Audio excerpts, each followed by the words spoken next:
기적을 경험하라. 변화를 경험하라. 변화를 경험하라. 영국의 캠브리지 유명한 대학에서 논술 시험을 치르고 있는데 제목이 뭐냐 하면 물이 포도주로 변한 사건에 대해서 논하라. 이게 제목입니다. 물이 변하여 변한 사건, 물이 포도주로 변한 사건에 대하여 논하라. 2시간 동안 학생들은 머리를 짜내어 답안지를 작성합니다. 그런데 감독관이 보니까 한 학생이 2시간 내내 아무것도 쓰지 않고 있었습니다. 이상하게 여겨 다가가 답안지를 보니까 딱 한 줄 짤막하게 이렇게 써 있는 것입니다. 물이 그를 창조한 주인을 만남에 얼굴이 붉어졌더라. 엄청난 시적인 표현이지. 물이 그를 창조한 주인을 만남에 얼굴이 붉어졌더라. 이 포도주라. 그 학생이 후에 영국을 대표하는 유명한 시인이 된 바이런입니다. 바이런.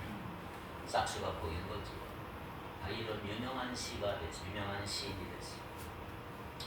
그 유명한 바이런의 시 가운데 이제 더 이상 헤매지 말자 이런 시가 있습니다. 더 이상 헤매지 말자. 이제는 더 이상 헤매지 말자. 이토록 늦은 한밤중에 지금도 사람은 가슴 속에 깃들고 지금은 달빛 훤하지만 칼을 쓰면 칼집이 헤어지고 정신을 쓰면 가슴이 헐고 심장도 숨 쉬려면 쉬어야 하고 사람도 때로는 쉬어야 하니 밤은 사람을 위해 있고 낮은 너무 빨리 돌아오지만 이제는 더 이상 헤매지 말자. 아련히 흐르는 달빛 사이를 이런 식이었습니다. 좋아요 안 좋아요?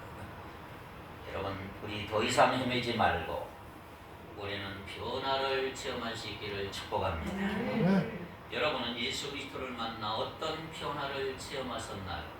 기독교는 변화의 종교예요. 변하는 종교, 변하는 종교. 그리스도의 복음은 변화를 일으키는 특징이 있습니다. 예수를 만나면 안 변한 사람도 없고 다 변했습니다. 올 겨울에 보일러가 터져서 어느 목사님 가족이 추위 얼마나 떨었는지 몰라요. 기술자를 불렀어요. 기술자가 와서 보일러를 고치니 집안이 따뜻해졌다고 그래요.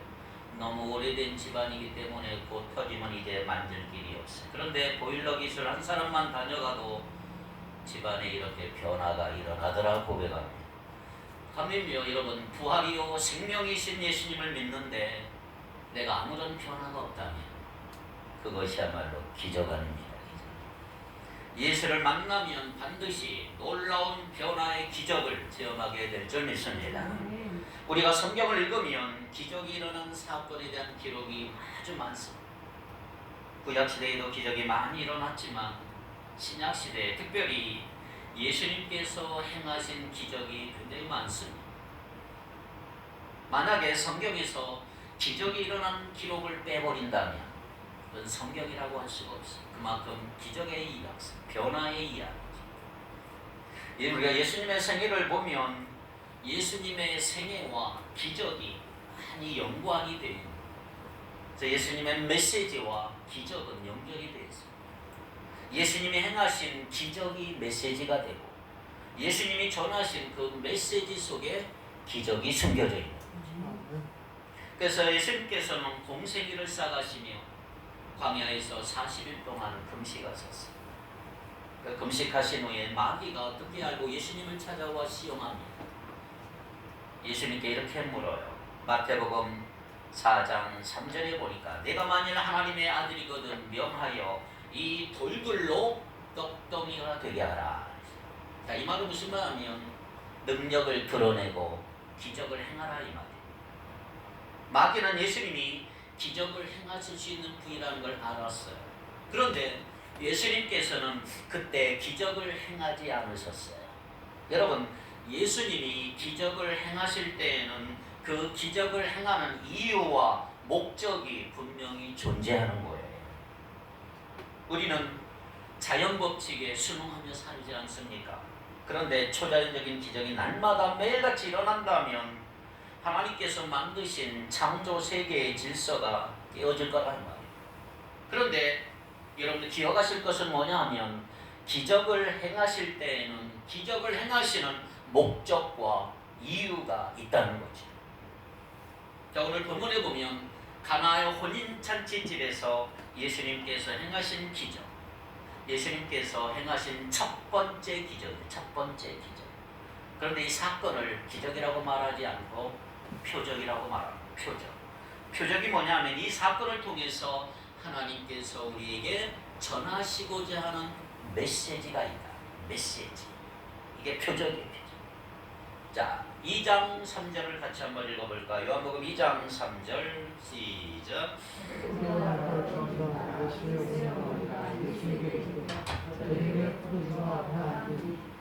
자, 포도주가 떨어진지라. 자, 잔치집에서 뭐가 떨어졌어요? 포도주가 떨어졌다는 건 상당히 심각한 일이에요.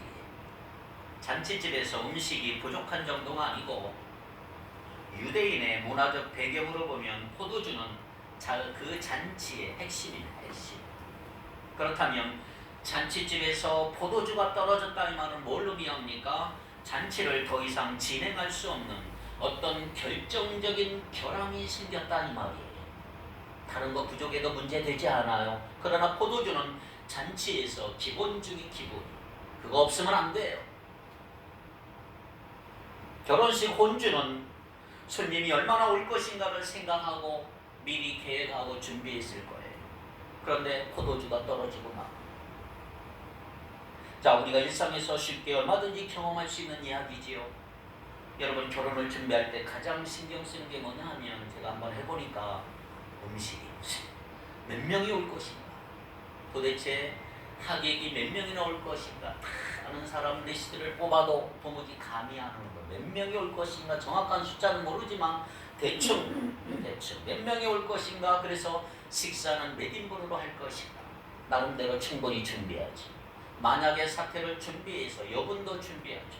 자, 그럼에도 불구하고 준비하고 그렇게 대비했음에도 불구하고 부족할 수도 있다. 잘 준비했다고 나는 생각했어요. 그런데 실전에 와보니까 바닥을 드러내더라 이 말이에요. 부족한 것을 실감할 때가 있고 나의 한계를 경험할 때가 있다. 우리 모두 그런 존재 아닐까요? 우리는 언제든지 한계를 맞이할 수가 있어요. 그리고 내가 생각하고 내가 계획했던 것과는 전혀 다른 상황, 내가 가진 힘과 자원으로 해결할 수 없는 상황이 얼마든지 벌어질 수 있는 거죠. 우리는 이런 상황을 위기라고 합니다. 위기가. 가나 혼인 잔치집에 위기가 닥친 거예요. 포도주가 모자랐기 때문에. 이렇게 모자라는 때가 위기고 내 자원의 한계를 경험할 때가 위기예요. 최선을 다했는데 바닥에 칠 때가 있어요. 요즘 우리가 이런 경우를 경험하지 않습니까? 코로나라고 하는 재난이 우리에게 갑자기 닥치고 준비했던 거 할 수도 없고 우리 힘으로 해결할 수 없는 한계 상황에 부딪히고 있는 민족과 전 세계 오늘 우리의 모습들이죠. 우리가 살아가면서 경험하는 대부분의 문제는 뭐냐 하면 결핍으로 인한 거예요. 결핍. 무엇인가 부족하다고 느끼는 거죠. 여러분, 결핍은 에덴 동산에서 죄를 범함으로 쫓겨난 사람들의 모습이 바로 이 결핍이라고 하는 문제입니다. 그래서 하나님에게서 벗어난 사람, 하나님의 품을 떠난 사람은 늘 결핍을 느끼게 되어 있습니다. 그런 사람들은 한계를 느끼고 살아요. 왜 우리들의 삶이 이렇게 힘든지 아세요? 내 힘으로는 결핍을 해결할 수 없기 때문에 내 삶이 힘든 거예요. 모든 사람은 자신의 연약함과 부족함을 극복하기 위해서, 그리고 자신이 느끼는 한계와 위기 상황을 극복하고 해결하기 위해서 자신의 힘으로 해결하려고 얼마나 몸부림치는지 몰라요. 그러나 여러분, 채워진 것 같은데 아무것도 없고 다 빠져나가고 바닥에 머물러 있는 자신의 모습을 발견하지 않습니까? 이것이 오늘 우리가 가진 한계 상황인 것입니다. 문제는 것을 채울 수 없고 우리는 늘 결핍을 느끼는 존재라는 거지. 내가 몸부림치며 살아가지만 남는 것은 없는 거예요. 그래서 에덴 동산에서 죄를 범한 이후 하나님을 떠난 사람은 결핍을 운명처럼 끌어안고 삽니다. 누가복음 15장에 보면 탕자의 비유가 나옵니다. 둘째 아들은 아버지 집을 떠난 그 순간부터 결핍을 느꼈던 것을 볼 수 있습니다. 아버지께 자신의 몫을 받아 다 가지고 떠나지만 아버지 집을 떠난 그 순간부터 이 둘째 아들은 자신이 많이 가졌다고 생각했지만 금방 바닥나버리고 돼지가 먹는 쥐엄 열매조차 먹지 못하는 비참한 모습을 보자. 그러므로 여러분, 우리는 자신의 한계와 부족을 늘 인정해야 돼요. 나는 연약하고 나는 부족한 사람이라고. 지식을 많이 쌓은 사람은 자신이 가진 지식의 한계를 인정하는 것이 너무너무 어려운 거예요. 그러나 아무리 공부했다 할지라도, 내가 책을 많이 읽고 구글을 많이 했다 할지라도 사람이 가진 지식은 언젠가는 한계에 도달하는 거예요. 도저히 넘을 수 없는 벽을 만날 수 있고 자신이 가진 지식이 의미 없게 생각할 수도 있고. 여러분, 누가복음 5장에 보면 베드로가 나오는데 물고기 잡는 일에 익숙한 사람 어부잖아요. 베드로가 어부예요. 근데 밤이 새도록 수고했지만 한 마리도 잡지 못했어. 이때 베드로는 얼마나 절망했을까요? 경험이 많은 베드로, 경험이 통하지 않았어. 밤이 새도록 그물을 던졌지만 물고기 한 마리도 잡지 못했어. 그것이 오늘 우리의 모습인 것이에요. 경험이 이 정도 쌓였으면 경험이 통할 줄 알아. 그러나 경험이 통하지 않아요. 경력 이 정도 쌓았으면 될 거라고 생각해요. 많이 쌓은 거라고 생각해. 그러나 그것도 무용지물. 돈을 쌓아놓고 사는 사람 보세요. 돈의 능력을 믿고 돈의 힘이 대단하다고 느끼지만, 그러나 돈이 가진 힘 한계가 와요. 몸이 아파 보세요. 불치병에 걸려 보세요. 돈은 아무리 많아도 소용이 없어.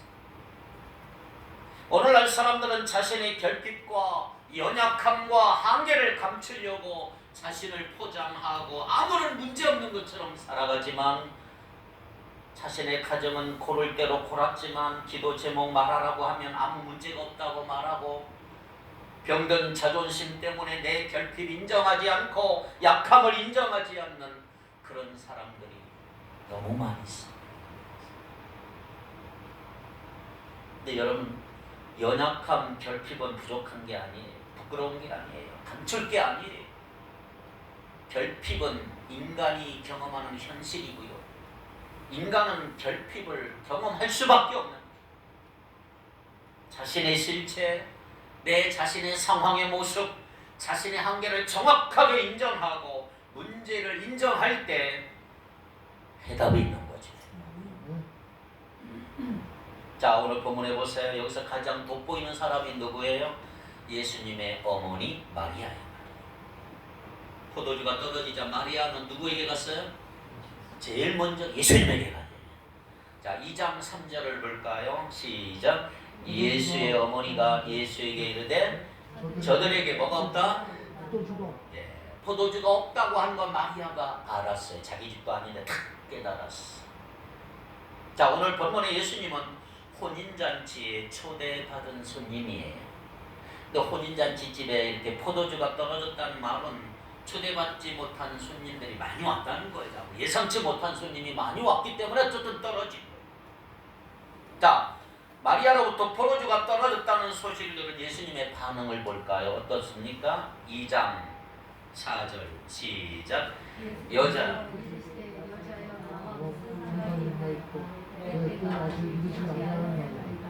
여자여 나와 무슨 상관이 있나이까? 자, 예수님의 반응을 한번 보세요. 포도주가 부족한 상황과 상관없는 사람인 것처럼 느껴지지 않습니까? 기적을 행하시려고 하는 의도로 혼인잔치에 참석하신 것이 아닌 것 같아요. 마리아는 그런데 혼인잔치집에 포도주가 떨어졌다는 그 사실을 예수님께 가장 먼저 알렸다는 거지. 문제의 상황이 뭔지, 그리고 마리아는 그 문제를 가지고 예수님께 갔다. 여러분, 문제의 핵심을 파악하는 게 대단히 중요한 것입니다. 문제가 뭐냐? 여러분, 문제를 알지 못하면 문제 해결할 수가 없어요. 마리아는 문제를 해결할 수 있는 방법을 알았기 때문에 예수님께 간 거예요. 믿음의 여인이었죠. 하나님의 영광이 드러날 때가 되었다는 걸 아는 거예요. 이제 이 문제는 예수님밖에 풀 사람이 없다. 사람 여러분, 여러분 문제가 있어요. 문제를 가지고 하나님께 나가기를 바랍니다. 그때 기적이 일어나는 거예요. 그러나 이건 결국 간단한 문제가 아니에요. 자, 여러분 몸에 병에 걸렸어요. 가장 먼저 뭐 해요? 어느 병원에 가지? 그런 생각하는 사람 있어요? 가장 급박한 상황에 여러분 가장 먼저 뭘 생각하느냐? 문제가 발생했을 때 엉뚱한 방법으로 문제를 해결하려고 하는 사람 너무 많아. 동분서주하고 문제를 해결하려고 정신없이 왔다 갔다 다른 문제 또 만나고 또 다른 위기 만나고 더 깊은 절망에 빠져. 오늘 우리가 위기를 만났을 때 실수하는 경우가 많은 이유가 뭐냐 하면 위기를 만나면 분별력도 잃어버리고 너무 다급해지고 어떻게 하면 쉬운 방법으로 문제를 해결하려고 해요. 문제 해결을 핵심을 모르기 때문에 적당한 방법으로 해결하려고 해요. 여러분, 조금 더 내가 노력한다고 해결되어지는 게 아니에요. 우리가 위기에 처했을 때 기적이 필요하다는 거죠. 오늘 저는 그 말씀 드리고 싶은 것입니다. 상식적인 방법으로 해결할 수 없다면 문제될 게 없어요. 자신이 노력해서 해결하면 되는 거예요. 그러나 여러분, 위기에 처했을 때 한계를 뛰어넘어야 하는데 문제는 사람의 힘으로는 한계를 넘을 수가 없는 거예요. 인간의 이성과 논리 중요해요. 상식 중요해요. 그런데 큰 문제가 터졌을 때 인간의 이성과 논리로 심각한 장애물이 될 수가 있는. 그렇다면 기도가 뭐냐? 기도가 뭐예요? 기도는 사람이 할 수 있는 것 구하는 게 아니고 사람이 할 수 없는 것 하나님께 맡기는 거예요. 할렐루야. 내가 할 수 있는 것과 할 수 없는 것을 좀 구분하셔야 되고요. 내가 할 수 없는 거 빨리 맡기세요. 그게 기도예요. 그런데 우리가 신앙생활 하다 보면 내가 할 수 있는 것과 내가 할 수 없는 것이 막 섞여버려요. 어떤 사람은 내가 할 수 있는 거 하지 않고 기도만 하는 사람, 노력하지 않고. 중요한 것은요, 자신이 할 수 있는 것은 하시길 바라고 할 수 없는 것은 맡기라 이 말이죠. 문제는 기도하는 건데 내 자신이 해야 할 일 소극적인 사람, 하나님이 모든 거 알아서 해주시겠지라고 말하는 사람, 하나님의 주권을 오해하는 거지. 여러분, 하나님의 주권을 오해하면 안 돼. 요셉을 보면요, 요셉은 하나님의 주권을 인정한 사람, 하나님의 절대 주권을 믿었어요. 형들과 환경은 자신을 도와주지 않았지만 요셉은 하나님의 뜻이 이루어지고 있음을 믿은 거예요. 아무것도 하지 않은 게 아니고 요셉은 보디발의 집에서 얼마나 열심히 일했습니다. 하나님이 때가 되면 도와주실 거라고 하는 믿음은 있었지만 현재 내가 할 일, 얼마나 성실하게 일했는지, 최선을 다해 일했는지 집주인 보디발이 모든 소유를 요셉에게 맡기잖아요. 가정 총무가 되고 나라의 총무가 되고. 다니엘은 기도하는 사람이에요. 여러분, 기도의 사람은 하나님의 주권과 통치를 믿습니다. 다니엘은 자신의 생활 속에 최선을 다했지만 국사에도 최선을 다해, 나라 일도 최선을 다해. 그때 하나님이 쓰시는 거고 기적을 주시는 거죠. 사람은 여러분, 기도하는 사람은요, 자신의 일에도 최선을 다하는 사람인 줄 믿습니다. 자신이 할 일에 최선을 다하는 사람의 기도는 뭔지 아세요? 내가 최선을 다해 기도하지만 하나님께서 일을 완성하실 것을 믿습니다. 미국에 있는 미 항공우주국, 여러분 아는 나사라고 그러죠. 나사에 가면 세계 최고의 최고의 과학자들이 뭐예요? 우리 한국에도 많은 과학자가 있어요. 근데 그 과학자들 중에는 크리스찬들이 유독 많아요. 예수 믿는 사람들이 많아요. 90%가 예수. 우주선을 만듭니다. 우주선이 세계 최첨단의 무기잖아요. 그런데 그들은 왜 하나님을 의지하고 하나님께 기도할까요? 인간의 지성이 완전하지 않다는 걸 알기 때문이죠. 얼마나 겸손한지. 미 항공우주국에 있는 과학자들은 최선을 다해 우주선을 만듭니다. 그리고 우주선을 쏘아 올리기 전에 뭐 하는지 아세요? 예배드리고요. 기도합니다. 우리나라 뭐해요? 돼지 대가리 놓고 절합니다. 차이가 있는 거예요. 하나님께 도움을 구하는 거예요. 최선을 다했지만 결과는 주님이 아십니다. 얼마든지 일어날 수 있다는 거, 생각지 못한 일이 일어날 수 있다는 건 알아요. 그래서 겸손할 수밖에 없고 하나님 앞에 기도할 수밖에 없는 거죠. 오늘 우리 마찬가지 우리 삶 속에서 최선을 다하시기 바라요. 그리고 하나님의 도우심을 구하기 바랍니다. 기도는 우리가 할 수 없는 일에 대해 하나님의 능력을 의지하는 거예요. 그렇다면 여러분, 올해 나의 힘으로 뛰어넘을 수 없는 장애물을 만났다면 지금은 기도할 때다 하는 거지. 기도하라. 우리 인생이 너무너무 힘들고 고달픈 나머지 모든 것이 도움이 될 것처럼 보여서 여기저기 찾아가고 사람 만나고 아무리 많은 의미 없이 다가올 아무 필요가 없어요. 기억하세요. 오직 한 분, 예수 그리스도. 그분만이 우리의 도움이십니다. 마리아는 예수님만이 포도주가 떨어진 상황을 해결할 수 있다는 것을 알았어요. 그래서 예수님께 간 거예요. 그게 믿음이에요. 이렇게 포도주가 떨어진 것에 대해서 예수님의 반응이 뭐예요? 뭘까요? 2장 7절 시작.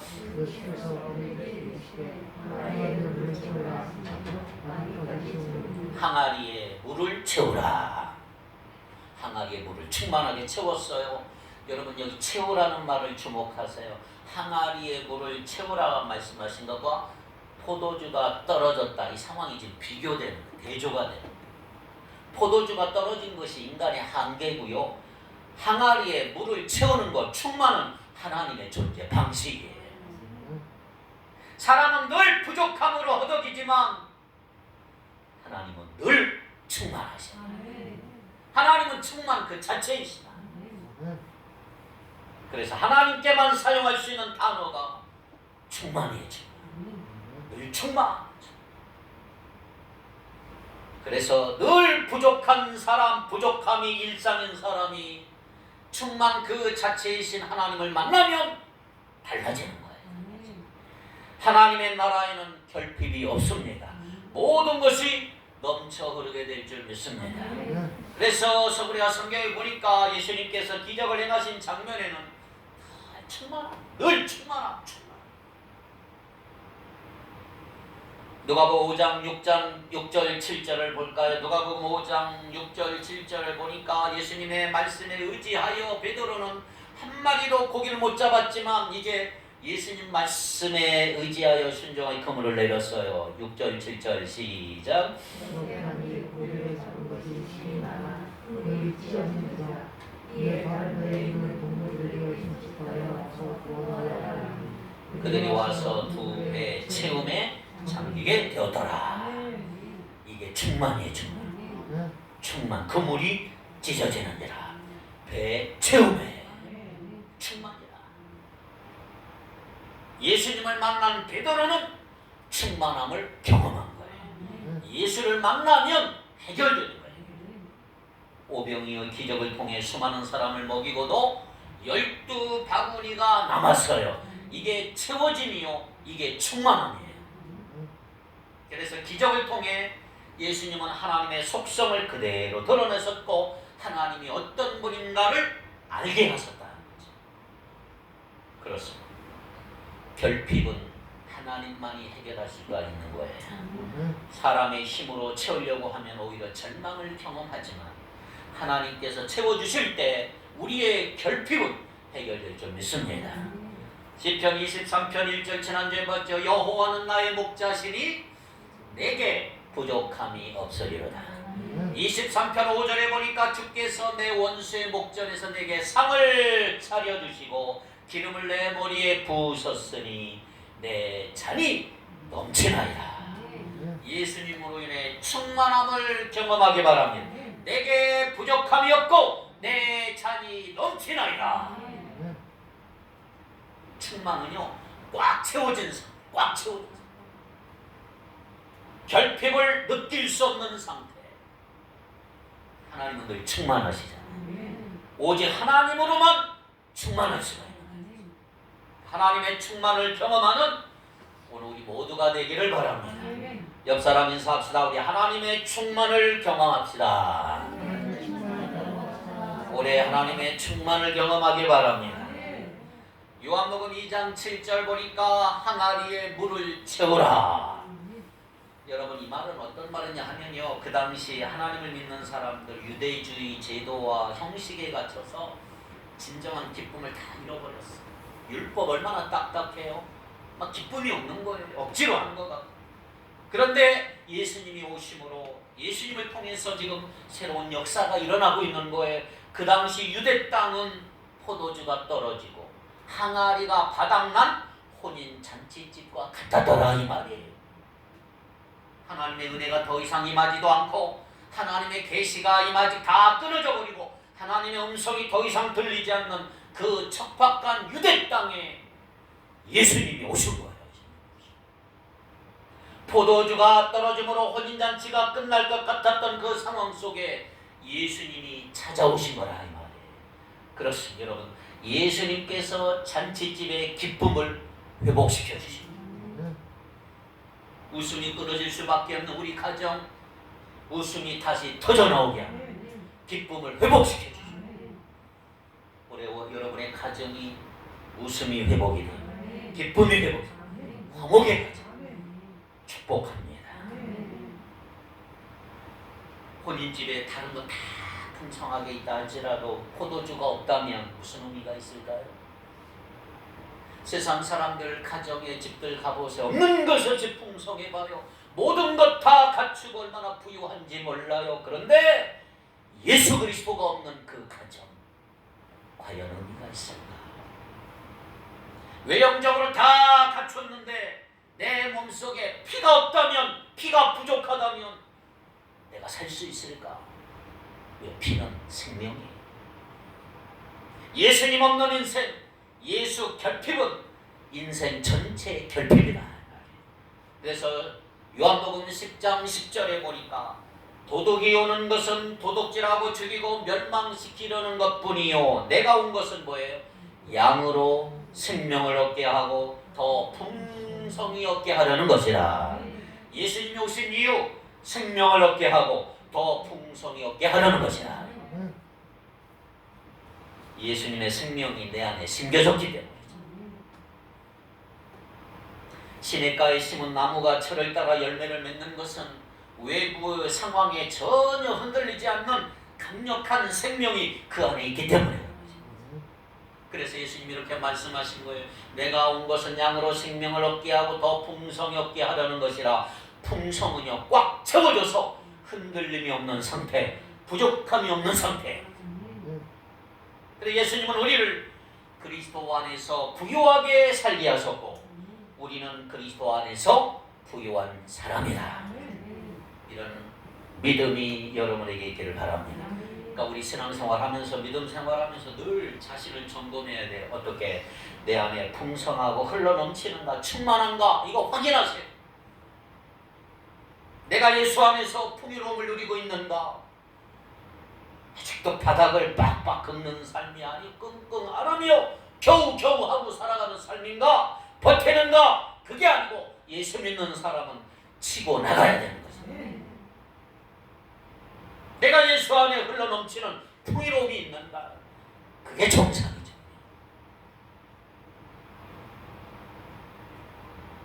예수님으로 인해 경험되는 기쁨과 만족이 맛이 다른 거예요. 맛이. 채워져야 할 것이 채워짐으로 인해 만족을 누리기 바래요. 충만의 특별한 거예요. 특별한 은혜. 외부 조건에 전혀 영향을 받지 않아요. 예수 그리스도 때문에 내 안에서 질적인 변화가 일어났고 근본적으로 변화가 일어났기 때문에. 자, 물이 변하여, 이 물이 변하여 포도주가 됐어요. 이건 무슨 변화예요? 화학적 변화예요. 화학적 변화. 질적인 변화죠. 질적인 변화. 예수님 때문에 내가 근본적으로 변화되면 똑같은 사건에도요, 이전과는 다르게 반응하는 거예요. 가치관이 달라지고요, 사물을 평가하는 기준이 달라지는 거예요. 물이 포도주가 되는 것, 질적인 변화이듯이 내 인생을 새롭게 출발할 수 있게 되는 근본적 변화가 우리 안에 일어나기 바랍니다. 우리 삶 속에 날마다 주님이 찾아오셔서 내가 그리스도와 함께 삶으로 내 삶이 질적으로 달라질 때 우리는 이전과는 전혀 다른 놀라운 삶을 산다 이 말이에요. 이 깨끗한 물이 더러워졌어요. 이건 변질이라고. 변질됐다. 이 물이 많아지고 적어졌다. 이건 변형됐다. 그런데 물이 포도주가 됐다. 이건 우리 변화됐다. 변화. 우리는 변화를 추구합니다. 외적으로 형식이 바뀌는 게 아니고 근본적으로 달라지는 거죠. 예수님의 복음은 그러므로 우리를 변화시키는 능력이 있는 거죠. 변질은 더러워지고 타락하는 거예요. 변형은 사람들도 얼마든지 할 수 있어요. 그런데 변화는 예수 그리스도 안에서, 복음 안에서만 일어나는 거죠. 변화는 내 내면이 달라지는 것이고 혁명과 같이 내 중심이 달라지는 거예요. 그래서 복음은 삶을 근본적으로 바꾸어 놓는다는 사실 기억하시기를 바랍니다. 오늘날 많은 사람들이 오해하는 게 뭐예요? 착각하는 게 뭐예요? 겉모습 바뀌면 속까지 바뀐다고 생각을 해요. 그래서 겉만 건지하게 속은 썩어 문드러지고 냄새 나는데 겉만 멀쩡하게 하면 변화된 줄 알아요. 천만에. 여러분, 충격받으면 변화되는 거예요. 예수님 만나면 내가 충격을 받았어요. 그러면 우리의 삶은 완전히 변화되는 거예요. 예수 그리스도를 태양처럼 만나면, 예수님의 음성이 내 영혼을 두드리면 우리의 삶은 변화되는 거예요. 그래서 예수님은 항아리에 물을 채우라. 하나님은 빈 그릇을 충만하게 채우는 분이세요. 그래서 예수님이 행하신 기적의 핵심은 뭐냐? 존재의 변화입니다. 존재의 변화. 우리에게도 존재의 변화가 일어나길 바랍니다. 내 자신의 힘만으로 살 때 우리는 결핍을 경험할 수밖에 없고 아무리 노력해도 우리는 한계가 있지만 근본적인 변화가 우리에게 필요합니다. 그리스도를 내 안에 모실 때 우리는 내면이 달라진다. 내가 변화되는 모든 것이 변화된다. 가치관도 변화, 세계관도 변화, 소유 중심의 세계관에서 이제는 존재 중심의 세계관으로 바뀌는 거죠. 채워야 만족했는데 이제는 예수 그리스도 안에서 부요함을 누린다는 거죠. 그래서 예수님 그리스도께서 내 안에 충만히 거하실 때 우리의 존재는 변하게 되어 있다. 할렐루야. 코로나 때문에 참 많은 힘을, 고통을 겪고 있고 영적으로도 어렵지만 경제적으로도 어려움을 많이 겪습니다. 특별히 이때 끊임없이 채워야 만족하는 사람, 소유 중심의 세계관을 가지고 사는 사람은 더 절망을 하는데, 그러나 오늘 우리는 그런 절망 가운데 빠져나와서 예수 그리스도로 충만할 수 있기를 축복합니다. 부족하고 결핍을 느낄 때 결핍을 해결하기 위해서 여러분 뭔가 찾지 마시고 예수 그리스도를 찾으시기 바랍니다. 예수 안에서 내 삶을 어떻게 변화시키는가를 살펴보세요. 올 한 해 살아가시면서 여러분은 여러분의 삶에서 무엇이 변화되기를 원하시나요? 날마다 그리스도 안에서 부유함을 경험하면 좋겠어요. 그리스도와 함께 살면 매일매일 매 순간이 기적이고 매일 매 순간 우리 입에서 감탄과 찬양이 흘러넘치게 될 것입니다. 예수님께서 물이 포도주가 되게 하신 후에 혼인잔치집은 완전히 변화되고 회복이 되죠. 회복이. 예수님 때문에 즐거움이 가득했다. 예수님께로 가면 되는 거예요. 하나님은 살아계십니다. 하나님은 지금도 여전히 일하시고 우리의 삶을 움직이십니다. 그래서 여러분 간절히 원합니다. 여러분 한계를 경험할 때마다 하나님 앞에 엎드리기 바랍니다. 예수 그리스도께서 우리와 함께 하시면 기적이 일상이 된다. 환난 중에 즐거워하는 것이 기적이다. 항상 기뻐하는 것, 범사에 감사하는 것 기적이다. 세상이 줄 수 없는 평안을 경험하는 것 기적이다. 돈의 힘이 강력한 이 세상에서 돈으로 인해 기죽지 않고 사는 것 기적이다. 사방으로 내가 우겨쌈을 당하여도 쌓이지 아니하고 답답한 일을 당하여도 낙심하지 않는 것도 기적이다. 구원받은 것 기적이고 죄를 지었음에도 용서받는 것 기적이고 이렇게 살아있는 것 은혜요 기적이다.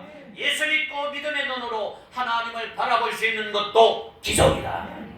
멀리서 기적 찾지 마시고 올 한 해 주님 안에 품어오시고 하나님 앞에 엎드리는 여러분 되기를 바랍니다. 하나님은 지금도 기적을 행하십니다. 기도하겠습니다. 걸어가신 하나님, 우리에게도 기적이 필요합니다. 우리는 늘 한계를 경험하고 결핍을 경험합니다. 문제를 해결하려고 아무리 내 머리를 써도 문제를 해결할 수 없습니다. 내 지식이 바닥나버리고 내 경험도 안 되고 이제 더 이상 헤매지 말고 주님 앞에 나와 변화를 체험할 수 있기를 원합니다.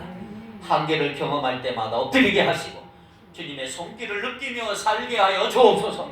주님과 함께 충만함을 누리게 하시고 기적을 경험하며 살게 하시고 내 자신의 힘으로 한계를 해결하지 말고 문제를 가지고 하나님 앞에 나아가 하나님의 능력을 경험하는 우리 모두가 되게 하여 주옵소서. 예수 안에서 부유함을 누리게 하여 주옵소서. 예수님의 이름으로 기도하옵나이다. 아멘.